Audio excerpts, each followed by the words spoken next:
This is a demonstration of the self-bound seam. It is similar to the French, the faux French, and the flat felled in that the seam allowance is enclosed in itself.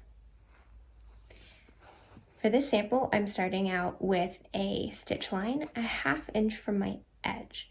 This is another sample like the flat felled that could potentially benefit from a larger starting seam allowance.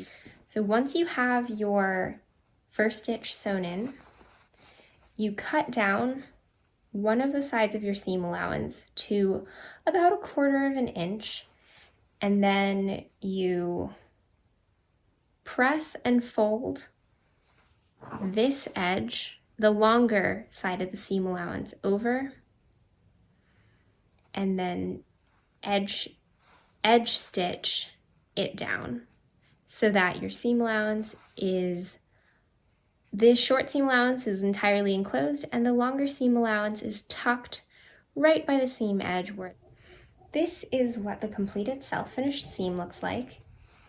You can see it has the 2 stitch lines close to each other on one side, and then this raw edge kind of hiding underneath on the other side. If possible, while using this method, you're going to want to try to make sure that your seam allowance is being pressed in such a way that it protects the little raw edge that you have in the back.